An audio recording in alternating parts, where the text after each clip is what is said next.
今天我们要来接音乐会多金的制作幕后。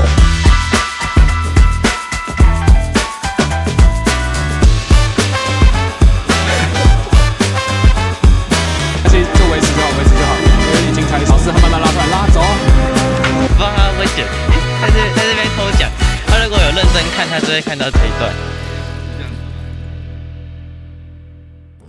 OK， 我发现现场一边工作还要一边拍摄，实在是有那么一点困难，所以我决定影片上半部先通过配音的方式来跟你们分享。基本上音乐会的录影可以分成2个部分，一个是影像，一个是声音。那我最一开始呢，其实也是自己研究录音的设备，然后买了最基础的麦克风，还有超贵的线材。慢慢会发现啊，要录得好，除了要把麦克风的位置摆对之外，还要有贵的器材。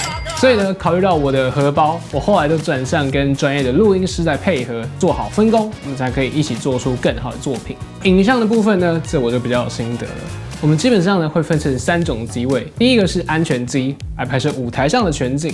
那这个机位最主要的功用，如其名，就是安全的机位。那通常会摆设在音乐厅比较后排中间的位置，来捕捉舞台的全景。第2种呢，就是特写的机位，也是我最喜欢的一种。通常我习惯摆在最左边或是最右边的位置，而且我喜欢稍微高一些的视角，来捕捉一些非常细微的特写。第3种呢，就是台上的机位，那通常会拿来拍摄指挥或是一些乐器的特写，所以大致上呢可以分成以上3类。让我们把镜头交给棚内主播。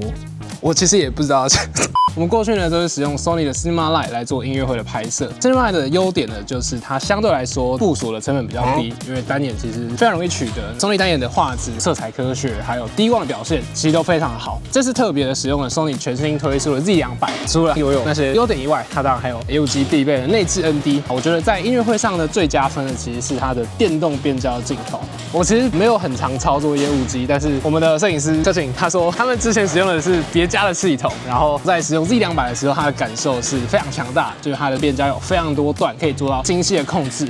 我个人觉得呢，在这种 EFP 的拍摄，尤其是音乐类、戏剧类，其实变焦呢可以带来视觉上很不一样的体验。比如说在情绪高涨的时候，就很适合有这种往里面 zoom 的画面。在过去呢，如果像我们是使用单眼拍摄的话，没有电动变焦的镜头，就只能透过后置，非常花时间，而且大范围的变焦呢也是做不到的。Z200呢，我觉得这是最大的特点，就是它有支援 S-Log3 的拍摄。因为我们之前用过其他比较便宜的机种，上一个世代的业务机，其实在颜色的表现上没有办法跟新一代就是 S3、A74、F3、F30做颜色的匹配。所以我在看到 Sony 发表新的一代超强的镜头 H265 4K422 录制又可以拍 S-Log3 的机器的时候，其实非常兴奋。另外一个很厉害的功能就是 AI 的重新构图功能。那这个东西呢，我在今年的企业展上有看到，今天这次没有机会使用。但是它在拍摄这种长时间的会议记录，它可以自动透过 AI 的方式去选取你拍摄的主题，进行数位变焦还有追踪。在比较小型的制作或是预算有限的拍摄的话，是一个很不错的选择。所以我觉得应该会对我们未来的拍摄有非常大的加分。除了 Z200呢，我们预算不足，所以 Sony 如果你在看的话，可以多借我们几台。我们其他的机器呢是使用 Sony 的单眼，再加上超级长焦的镜头来进行拍摄。这个 setup 呢是 FX30搭配上 Sony 的200/600G。会选用 FX30的原因，除了它有散热的风扇，操作也非常的方便，有很明显的录制灯，有很多自定义的按钮。那另外呢，它就是一台 APS-C 的电影机。为什么我们会特别选用 APS-C 呢？通常不是底大一级压死人吗？原因是因为呢，我们在拍摄音乐会的时候呢，我个人很喜欢有这种非常大的特写的画面。比如说我们今天拍了很多长笛啊，或是短笛的特写，搭配上200/600这个镜头呢，乘上去大概就可以有900的焦段。它整个 setup 的价格相对业务机来说是比较经济实惠的，所以这个组合呢是我们近期在还没有 Z200之前呢，我很喜欢的一个组合，就是 FX30配上200/600，然后就可以拍到非常特的画面。这大概就是我们的幕后花絮，耶！那在影片结束之前呢，想要跟大家分享一个我最近很喜欢的摄影配件，就是这个器材箱。像以前这样出门的工作拍摄，如果我要带上所有的器材，我需要背一个15公斤重的摄影背包。那有了器材箱之后呢，我只要带着它就可以直接出门优雅进行拍摄。除了比背包更好装之外，出班最怕的就是掉设备或是漏带东西。我就怕被骂。用器材箱呢，就可以一眼看出有没有少的东西。像我就带了一台相机、2颗镜头、空拍机、稳定器，还有萤幕、麦克风、电池，还有一堆配件，它真的超能装。最重要的是，器材箱可以让你出班时的专业度提升40%。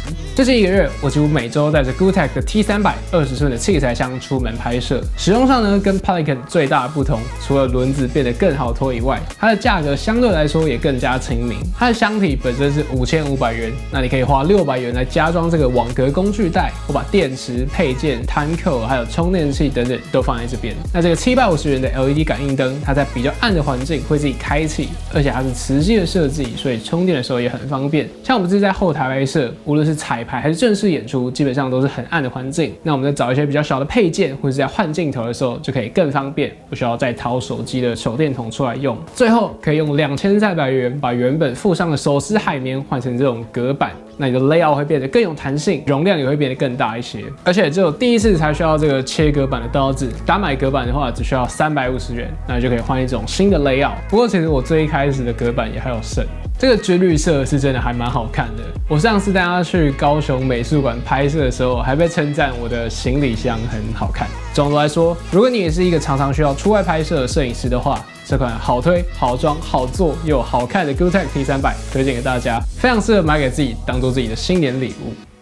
其实这种 EFP 的现场多机作业是前几年疫情的时候才意外衍生出来的。其实我一直很想要做这种现场多机作业的幕后花絮，我每一次都会把拍 BTS 这件事情加到我的现场 to do list， 然后给我的助理。但是真的不开玩笑，我每一次真的是每一次，他们每次都会说，王主任趁下来拍，但我通常都在处理其他的问题。直到这几次的制作开始，才稍微有一些余裕，可以让我很 chill 的拍素材，或者是跳一些很丑的舞蹈。所以非常感谢这次制作的伙伴，可以让我拍这支影片，跟大家分享我们的幕后花絮。所以谢谢我们的摄影师瑞克哥、江哥、新竹的风吹影像录音师华汉学长，还有这次的幕后花絮摄影师维凯。那老样子，有任何影像的需求，都欢迎写 email 到这个信箱，会有专人跟你接洽。那个专人基本上就是我。